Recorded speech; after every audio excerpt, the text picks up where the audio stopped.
మదురైలో day 1 cooking blog అనమాట. ఇది తెల్లారితో 4 గంటలంతా నిద్రలేసి cutting అయితే స్టార్ట్ చేసాము. 25 కేజీల చికెన్ బిర్యానీ, 10 కిలోల చికెన్ పకోడా, బ్రెడ్ హల్వా, పునుగులు, కట్మిర్చి బజ్జీ అయితే చేయాలి.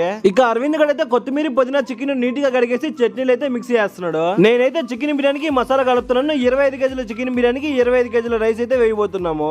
అలాగే కట్మిర్చి బజ్జీకి చెనిగి పిండి కూడా కలిపేస్తాను. ఈ చెనిగి పిండి చాలా వెరైటీగా ఉంది. ఇక బిర్యానీకి అయితే నీళ్లు వేడైపోయినాయి. అరవింద్ గడైతే రైస్ వేసేసాడు. కరెక్ట్ గా 10 కల్లా బిర్యానీ అయితే నీట్ గా దమ్ పెట్టేసాము. ఇక మా కోసం బ్రేక్ఫాస్ట్ కూడా తెచ్చిచ్చారు. ఇద్దరు కలుసుకొని గబగబా తినేసి పునుగులకి, కట్మిర్చి బజ్జీకి చట్నీ అయితే రెడీ చేసాము. అరవింద్ గడైతే స్పీడ్ గా చికెన్ పకోడా కలిపేసి బ్రెడ్ హల్వాకి బ్రెడ్ కూడా ఫ్రై చేశాడు. ఇక నేనైతే బ్రెడ్ హల్వా కొట్టేసాను. మన అనుకున్న బ్రోలే అనమాట మనకు క్యాటరింగ్ ఇచ్చింది. ఫైనల్ గా బిర్యానీ ఓపెన్ చేసే సమయం వచ్చింది. ఓపెన్ చేసేసాము. బిర్యానీ మాత్రం బల్లే అంటే బల్లే వచ్చింది. రెడీ చేసిన ఫుడ్ మొత్తాన్ని ఇంకా ఫుడ్ ట్రక్ లోకి ఎక్కించేసాము. ఇది వచ్చేసి డే 1 కుకింగ్ బ్లాగ్ అనమాట.